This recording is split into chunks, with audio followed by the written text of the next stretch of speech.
Hello, readers. Welcome to 20 Questions with Your Favorite Author, where we ask authors important questions like, why would you agree to be on this podcast? I'm Kelly Lynn Colby, Editorial Director at Cursed Dragon Ship Publishing. Our guest this week is Edward J. Knight, writer of the Mythic West stories. Though a fourth-generation Coloradoan, Edward left to launch things into space. 4 satellites later, he returned to both the mountains and writing fantastical fiction. If he's not your favorite now, he will be after.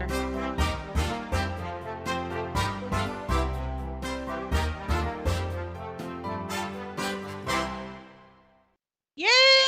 Welcome, Ed. How are you this fine evening? I'm doing pretty well. So excellent, excellent. Well, I think if everyone who's on here, welcome. Please put your questions in the chat. We would love to ask Ed all of your burning questions. And I get to start, though, since I'm the host. I get the privilege. So you ready for the fun stuff? Okay, let's go for it. All right. So first, where do you get your ideas? Well, I'm going to steal from Kevin J. Anderson from a few weeks ago. Don't we all? We all do. It's okay. Getting the ideas is not hard. It's triaging them that's the pain. Because they're everywhere. And then you have to sit down and do, is that one worthwhile being a story? I need something else. So I'll put that one aside and come back to it until you get 2 or 3 elements and you go, okay, now I've got a story. I've got 2 or 3 things that I can put together into something that'll last. So the ideas are easy. It's the combination that's always the challenge. So excellent. Yes, it's always troubleshooting. Triage. I like that, triage. Did he say that? I don't think he did. So I think he did not. That is my term. That's right. So. That's what we do in writers. We take other people's ideas and we improve upon them. Give them their own our own spin. Give them their own words. Speaking of KJA, who has inspired you along the way? So in terms of pure on craft, honestly, the first one that really got me going was Stephen Brust, because I picked up the Jareg novels and it was like, oh wow, this is what I want to do. I don't know if you're familiar with those or not, but those are pick up, finish in a single night, set down, and then do it again until the spine breaks type novels. I've really enjoyed those. And then also on the craft side, I really got into Bujold. And who? Lois McMaster Bujold. Okay. Who is that? Lois McMaster Bujold wrote the Vorkosigan novels, the science fiction with Miles Vorkosigan. I'm gonna have to look those up. You're gonna have to look those up. She's got a large number of Hugos and such. Nice. It's space opera and it is done well. She also did what is my favorite fantasy book of all time, which is The Curse of Chalion. It might be pronounced Chalion. It's the magic system that made the most sense to me in terms of how the gods work and such. It was like, wow, this is something that fits. It's a very simple system. So I stole it. Well, there you go. It works. See, we talked about this. This is how writers work. Well, since you talked about that, you said you're a fan of tightly constructed universes and smart plots. So what fictional creation do you think embodies those qualities? The Curse of Chalion is the easiest one to point to in terms of the absolute type plot and the world, because it's set up with there are 5 gods, and the gods can't work in this world, in the world where the humans are. The only way they can have their magic is if a person opens their heart and their soul up so that the god can work through them. And the way she's plotted those books, you get to the end and you're like, oh, here were all the signposts all the way along that I didn't see until now. That's clever. It's the only way it could have ended the way it is right now. So those are things I've really, really enjoyed. So I love those. It's like when you get to the ending, it's obvious, but you didn't see any of it. You're like, but of course. But of course, it had to have come that way. That's awesome. Yeah, and so it's easier for me to point to non tightly plotted stories. The movies, particularly the movies, you go, no, nobody would have done that. There's no way that would happen. You know? I do that a lot. Oh yeah. And it's one that my wife and I do when we go to a movie or a play. We often pick it apart on the way back. No, that wouldn't have happened. That wouldn't have happened. So we have to figure out why we liked it. And if we don't have any of those, if we can't pick it apart, then it was golden. That's So fantastic. Let's see. We have Stephen and McFly jumped in, and I want you to know Stephen loves westerns. So he's been waiting ah, for you to pop on. Let me tell you. He saw your well, covers. He's like, wait, are those westerns? I'm in a way I'm they sorry. are. As soon as they saw it was westerns, I'm pretty sure it was Tater and Dwayne in the chat, not Stephen and McFly. Oh, that's very possible. That's very possible. They have alter egos. So yes, I can see that as being possible. But Dave has a question about that. So, what is your favorite Western movie, show, or book that you think not enough people know about? Ooh, that not enough people know about. You can answer both questions. That's hard to say. So my favorite Western is actually Unforgiven. Oh, nice. I just think that's, I mean, it's a bit of a downer of a movie, but man, is it tightly written and tightly acted. It's just really nice along those lines. After that, you start getting into some of the silly ones. You know, Blazing Saddles, Paint Your Wagon. Those are two that I've always enjoyed in terms of the westerns. So a lot of them are just popcorn. Just put it Just on, fun to watch. sit through. Yeah, just fun to sit through. That's funny. My son, we talked about him earlier. He's the 19-year-old. He went through like this spaghetti Western phase where he just like watched one after another after. I'm like, you're 19. He's like, Mom, they're awesome. I'm like, they're slow. He's like, no, they're awesome. You just don't have any patience, Mom. I'm like, well, you might be right. Oh, they're naming all their favorite in here too. Dave agrees Unforgiven's one of his favorites. And let's see, we've got Tombstone you mentioned, 310 to Yuma, True Grit, like one after another, Maverick. That's funny because you're naming all of these movies that have original movies and remakes, and I think I've only seen the remake of all the ones they just mentioned. Mm. I don't know if Yeah. Tombstone does Tombstone have an original, or is it just a Kurt Russell? I mean, the OK Corral's been told over and over again, but I don't know. I don't know. That is a good question. We'll have to ask the audience. They're so excited. I just want you to know that. So let's dive into it because I have you created your series is called the Mythic West.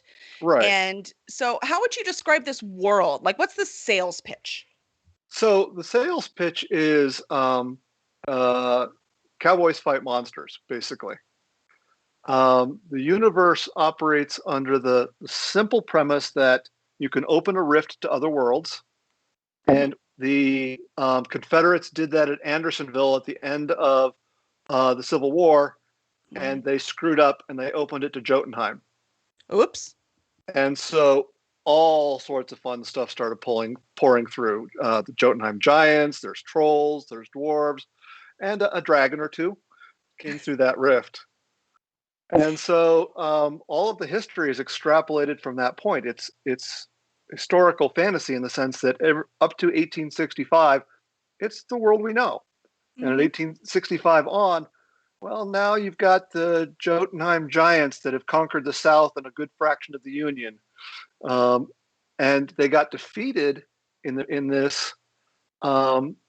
Battle of Golden City, Colorado. The remaining army of the humans lured them along the Platte River to the Golden City between the North and South Table Mesas, where they had set up cannons on top, because cannons can destroy giants. Nice. And I picked that for a couple of reasons. One is Golden City is down the road for me. It's now Golden, Colorado, with the current name. And it turns out that Billy the Kid was in Colorado at 10 years old. And that's exactly when that battle would have occurred. And I'm like, oh, that's one of those. I've got a nice, fun premise of giants fighting giants with cowboys. I've got a historical character that was in the right place at the right time. And oh yeah, the hotel that I use as my base of operations, the Astor House, is a real hotel that was there and is now a museum in Golden City. So it was easy to do a lot of first-person research. And so that's where that part came from. And at that point, it becomes extrapolation of what monsters and what fun do you want to have from there.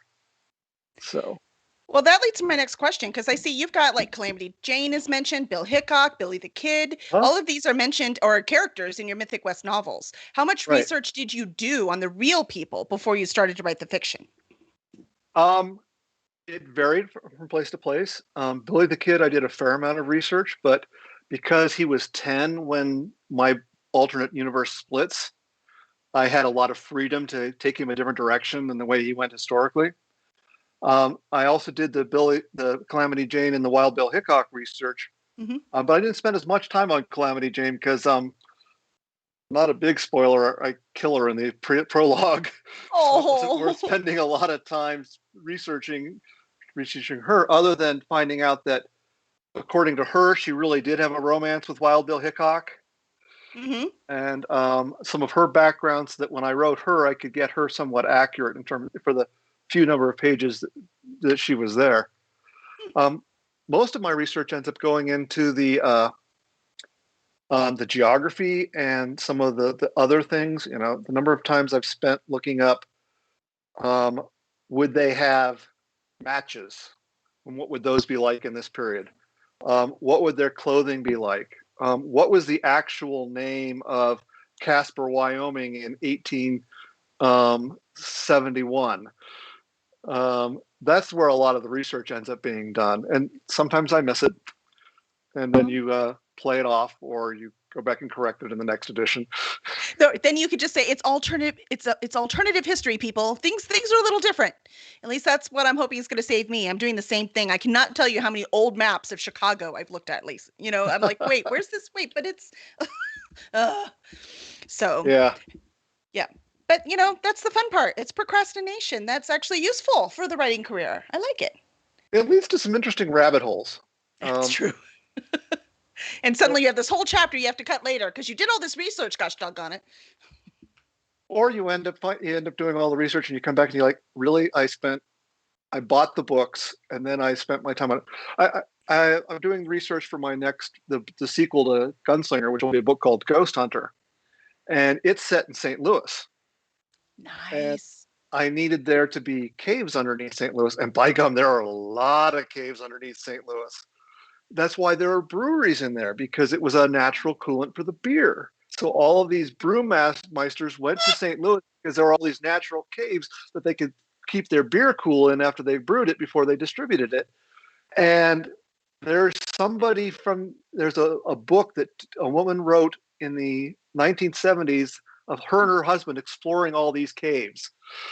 And I'm like, oh, it's out of print and it's $60 used, and I gotta have it. I gotta have it. Well, I mean, that's irreplaceable research right there.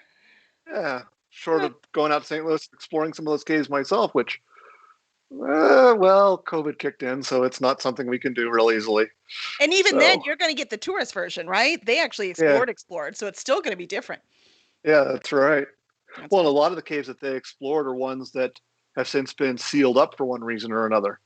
even So, better, yeah, as in to have that book. I'm with you. So if you need yeah, support from the writing community, we're with you. You need that book for research. It's uh-huh, required. Let's see. Oh, yeah. Jacob says they have to stop in St. Louis now. It's required. uh-huh. So on their way out west, they're going to stop in St. Louis, explore some Yeah, caves. that's right. Let's see. With if you could write in any world that wasn't your own, which world would that be? Um, I'd love to write Bujold's World or Bruce's World. I've mentioned both of them before, Mm-hmm. because of how much I've really enjoyed playing with them.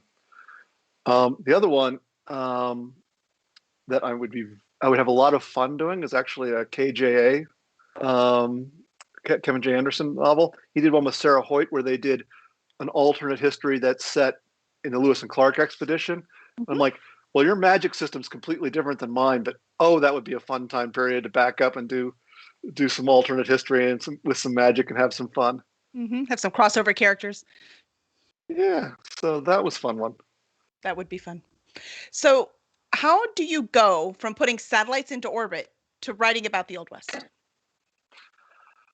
Because I needed something to do that was a different part of my brain. So Aerospace has been very satisfying, and when I got into aerospace completely by accident. Mhm. After I was in aerospace for a couple of years, I said, what I want to do as an aerospace engineer is be the chief engineer on a satellite that goes into orbit. Mhm. And I did that. And once I did that, it was like, well, now what?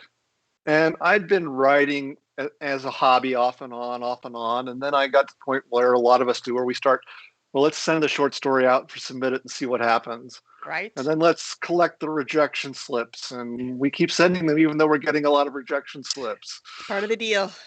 And at that point, it was like, well, I'm actually enjoying the hell out of this a lot more than I'm enjoying some of the satellite stuff. So let's do it a little more.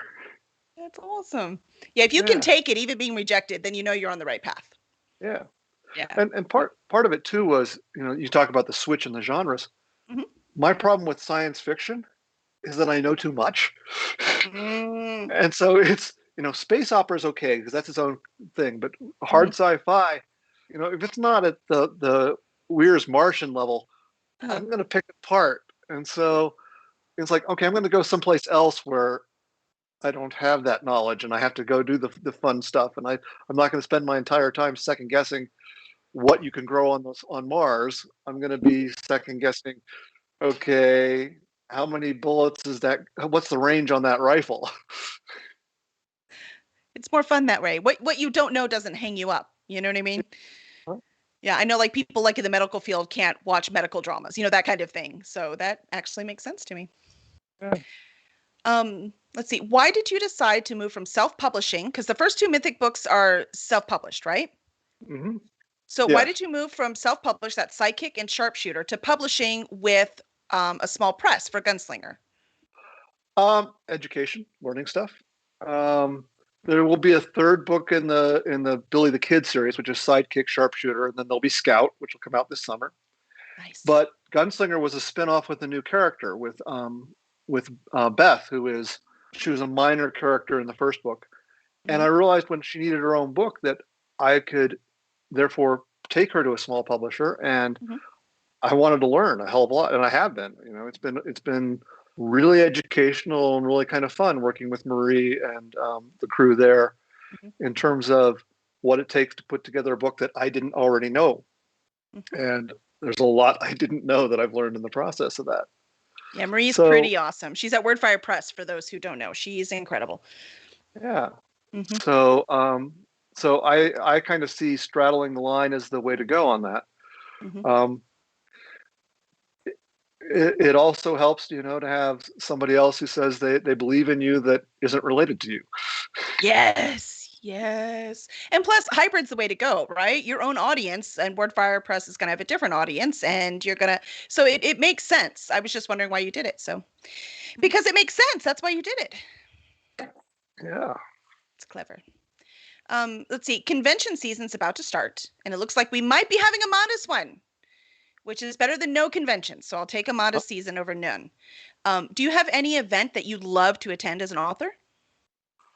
This is where I get to go. I don't go to very many events.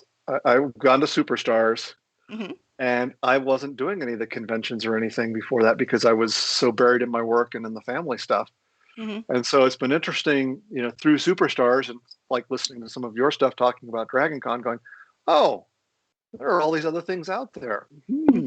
I might have to pay attention to them. Yeah. So, especially you're in Colorado, there's a ton of stuff out there, and some just over the border in Utah too. Yeah. So I have to explore. I wasn't planning on doing any of them, but but Superstars was the first, and I got lured into that because of okay, I'm ready to start doing novels, and I need to know more on the business side than I know. And gosh, it's 2 hours away, so how can you pass that up? You can't say no to that.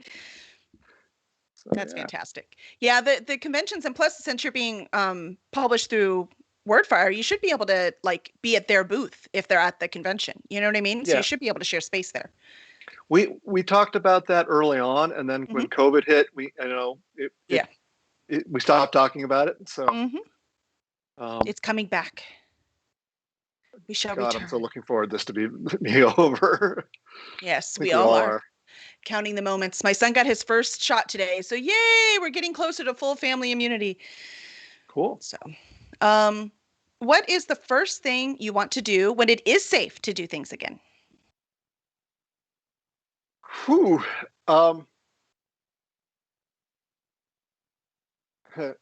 Grab my wife and go to the hotel and have somebody else watch the kids. At first, I was like, "Oh, how detailed is he going to get?" I need to get away from the children. I understand that. I love the children who are probably watching this, but love has nothing to do with it.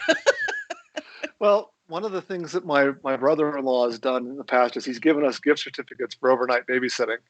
And Nice. I found that it's good for them. They get to have a lot of fun hanging out with their funkle. Funkle. And yeah. And my wife and I get to have a chance to reconnect as a couple and not as co-parents. And so that's been really nice for us. That'll be great. Yeah. Count it down, man. Count it down. So. Let's see. I was looking at the chat. They were talking about my son too. Let's see. They met him at Dragon Con. See, we definitely are Dragon Con people around here. Anyone who listens to the podcast at this point. What hobbies do you enjoy to refill your creative cup? Well, there's a little bit of a problem there because I tend to do the workaholic thing. So when I'm blowing off to relax, it's iPad games. A lot of Sentinels in the Multiverse. A lot of Through the Ages. Right now, my son and I are doing a Sim City together, where fun. I do all the production, and then I hand it to him and say, "Okay, buy stuff. What are we buying?" This is your job. What are we doing here? Yeah, we do a lot of board games. Yes. My son and his Funkle are very big board game people, and so Dad is closer than the Funkle, who's up in Fort Collins, about 2 hours away. So, and my sister and her family are also big into board games too. So that tends to be one that we tend to do a lot of. But after that, there's some reading, and there's a lot of, day job, family, write, sleep, repeat. Repeat, do again. One more time. Yeah. Yeah. Sometimes we try to squeeze it all in and there just isn't enough time. What project that's in progress or not started are you most excited about? I've got two that are in progress, almost done. I've got Scout, which is going to be the third Billy the Kid book, and it was almost done at the end of February, and then March happened. And March was hell. It's getting better. Good. So I'm looking forward to that one. That one's going to be Billy the Kid and the Black Hills the Deadwood Dwarves. So you went from giants to dwarfs. It's dwarves in Deadwood, South Dakota. How funny!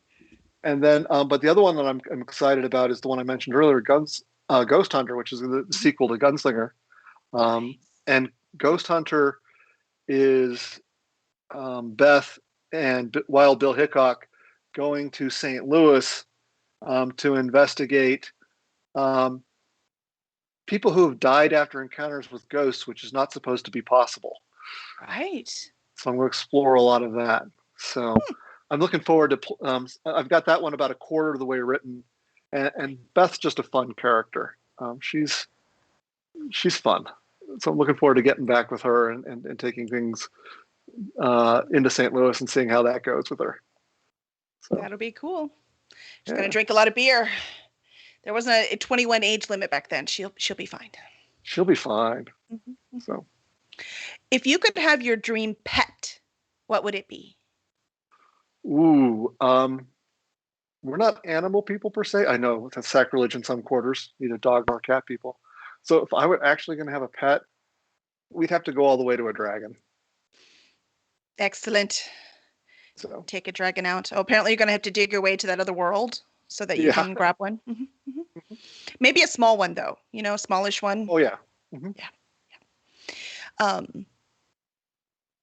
Let's see. We just wrapped up. It's funny you talked about board games because we just wrapped up Easter weekend and which for us means eating cinnamon rolls and playing board games. That's what we do for Easter. Cool. So we used to go see a movie, but obviously new things now. And we played Ascension, we played Ticket to Ride. So we had a question here. What are your go-to board games? We've done some Ticket to Ride, but we do the Rails and Sails one. My son's got that. Mm-hmm. In terms of the go-to, there's only about 70 or 80 games up there to pick from. So it's whatever one we haven't played lately. This last week we did, my son and I did Memoir 44. We did the Sentinels board game with the tiles and moving. And we did, with my daughter, we also did Sleeping Queens. We've done Rat Attack Cat a fair amount. That's an easy one to do. It's a family. That's just the last week. Nice. So that's what you do. That's your creative space there. That's family times board games. That's fantastic. Yeah. That's what happens when you don't let them just play their Switch all the time. Jeez. I mean, what kind of parent are you? They could just stick their head in the screen and be fine. Right? So I've been told. I'm glad we didn't have the Switches when my children were little. Technically, they had Game Boys at that time. Well, the Switch is new. The Switch showed up in January when the kids came to us and they said, we want this. We'll use our money. We figured out how much it costs, including tax, and where it's on sale. And here's the games we want. And those are on sale. And we can afford it. And we're like, how do you say no to that? They did their research, man. Well, and their cousins also have a Switch, so they can do the online with them. And so that was one where it was like, okay, you can't go hang out with your cousins unless it happens to be a sunny day in the park. Mm-hmm. So we'll make this work. Excellent. So what's your favorite holiday tradition? It doesn't have to be Easter, any holiday tradition.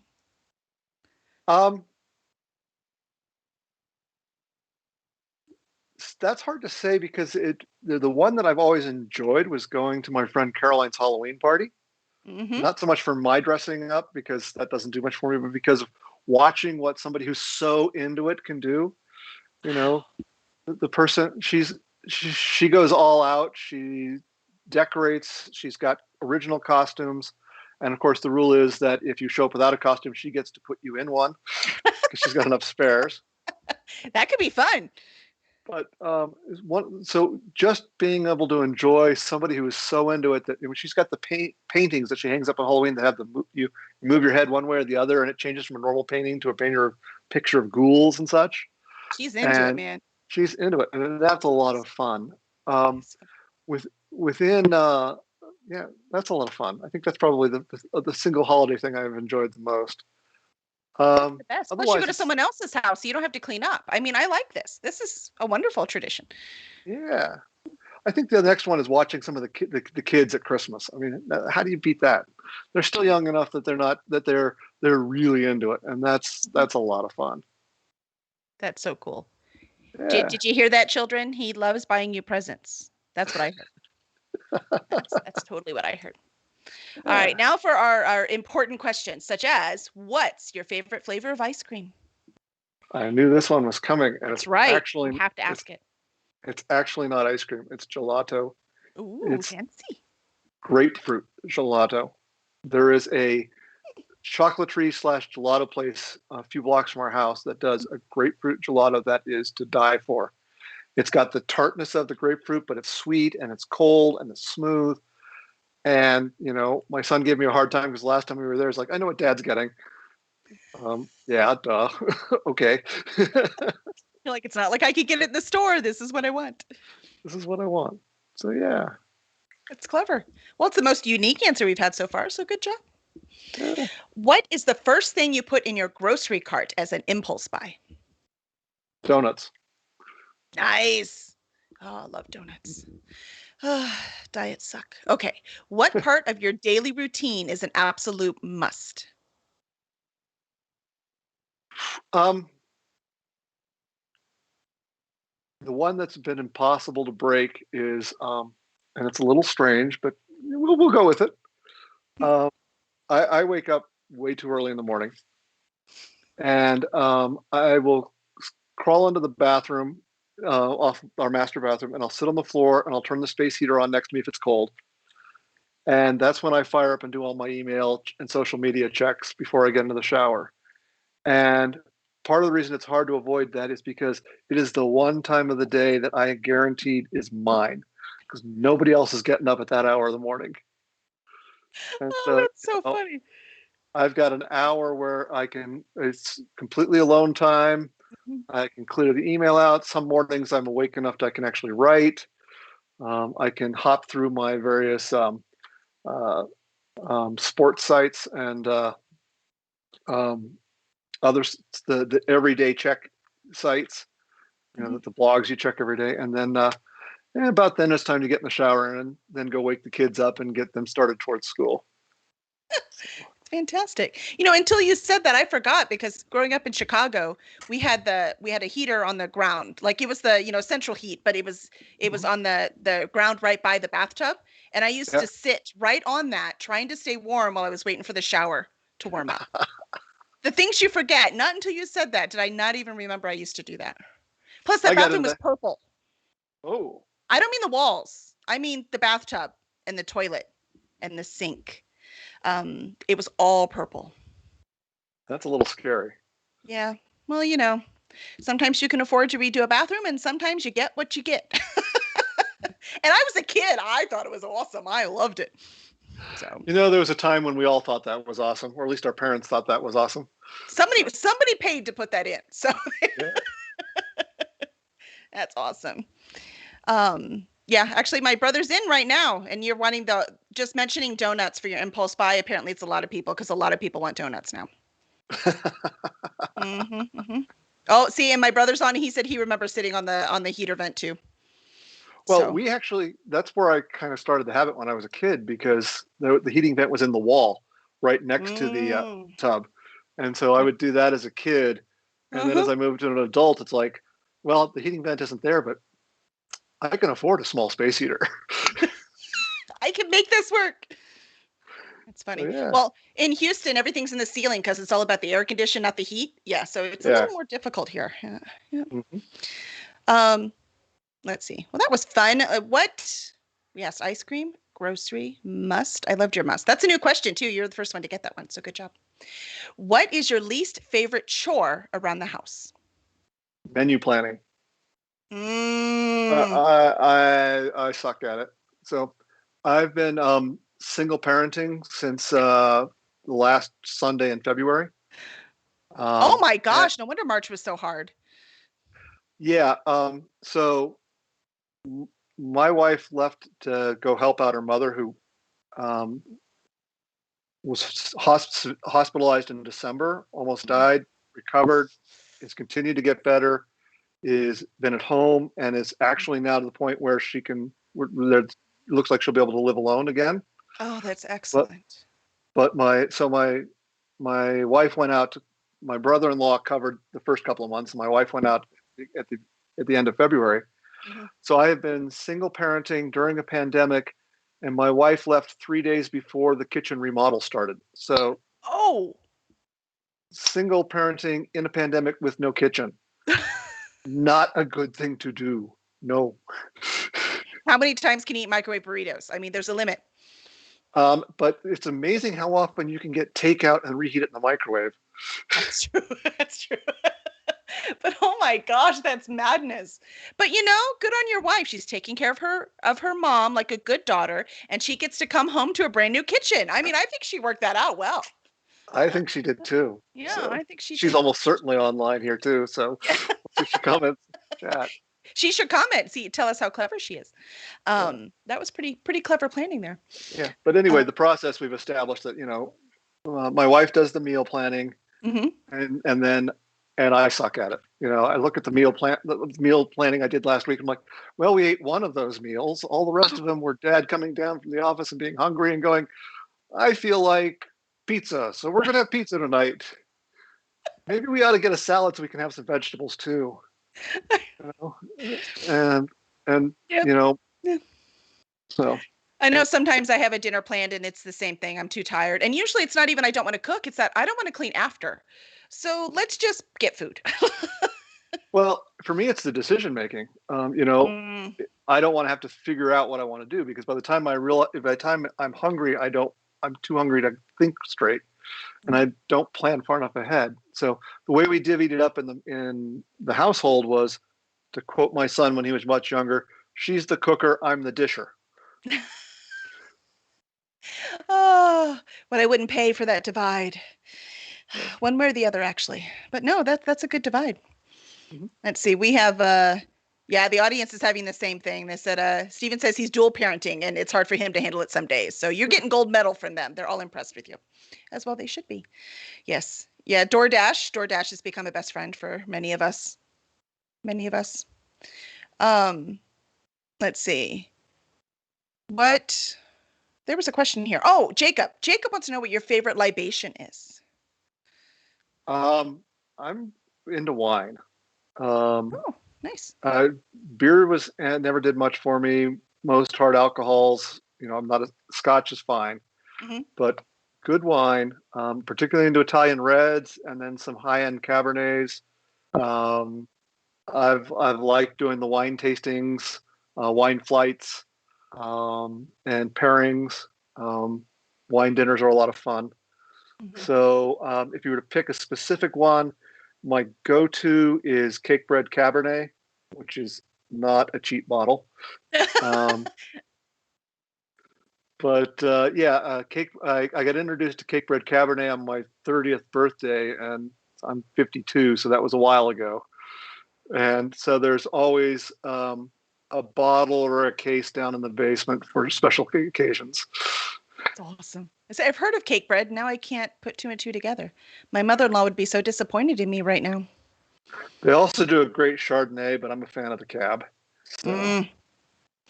Yeah, the only thing I can drink is Sauvignon Blanc because I can't drink anything that's been in a barrel. Isn't that weird? Okay. I know. It's a weird, it's not, we couldn't figure out, we thought it was, the sulfites that were giving me headaches, like everyone says, except I had the same problem with white wine. And then we found out I could drink Sauvignon Blanc, no problem. And then my Huh. mother-in-law, who also, she adores wine. And so she said, it's her thing, right? Like she's an expert on it. And so she went through it and she was like, wait, so Sauvignon Blanc's the only one you can drink? I'm like, yep. She's like, try this one. And it was a Chardonnay, but it happened to be an unoaked Chardonnay. Ah. So I Okay. tried that one and she didn't tell me it was unoaked, right? Scientific experiment. Huh. But it was my mother-in-law and I trust her and I'll drink it. No headache. Hmm. So it was really weird. Something about barrels. It's the same with liquor. So I can't drink whiskey, bourbon, any of that stuff. I can drink rum till the end of time. I can drink silver tequila. I can drink like anything that has not been in a barrel, I can drink. If it's been in a barrel, can't do it. Hmm. It's those odd things about our body that make no sense, but they just happen. Well, sorry you're missing out on some of the stuff that I really like. That's So right. I figured rum goes in about just about everything. It's fine. I'll live. it does. Let's see. I know. It's all good. That's right. I don't like beer either. My husband loves it. So, I think I missed. Oh, here's one. What is your favorite meal? We're all on food now. Everyone must be hungry. Oh, so favorite's hard to judge. I'm going to go two directions on you in answering that. My comfort food is hot and sour soup. Ooh, So yes, good choice. bad day, we're going to have hot and sour soup. Nice. But my favorite meals tend to be when I can be ultra foodie and we can go to a restaurant where you can do a chef's choice tasting menu, Yes. where you can basically say, Mhm. we've done this a couple of times. The Black Cat in Boulder is one of the ones that's fun to do it at. Where you walk in and you say, okay, I want 5 courses, and here's what I don't eat, and just bring me what the chef feels like making after that. And those are always so much fun, just to not know what you're getting, and it's always very good because it's what the chef really felt like doing right then. Mhm. Those I The chef's like. like, what do I have? I'm going to make this. That's fantastic. Yeah, that's like a foodie's dream, right? That's a good choice. Yeah. We need to do that more. We haven't done that in a long time. So, the last question, where can fans find you and your work? So you can find my website is edwardjknight.com, www.edwardjknight.com. Right now, you can get, I'm going to cheat and hold up the book because we're at that stage of it. That's not cheating. Hold them up. Gunslinger goes live tomorrow. at all of your favorite ebook retailers, and it's also through Wordfire Press. So, and it's up for pre-order right now, so you can pre-order it now, so you don't forget. Yeah, it's and in a couple hours it'll be regular order too. So, woohoo! That's so that's exciting! all. Congratulations! Yeah. And for everyone listening, that's night as in Knigget, not night as in after day. Yes. So, excellent, excellent. Well, thank you so much. Please get Gunslinger. You're going to love it, especially all these Western fans we have. And check out Edward J. Knight. Make sure when you read it, you leave a review. It's the best gift that you can give your author. And for our podcast, please review us as well, wherever it is that you get your podcasts. You can also follow us on Twitch, or you can subscribe on YouTube. So we'll see you next time, where we have a literary agent and writer, Anne Rose, on next week. Thank you. Bye.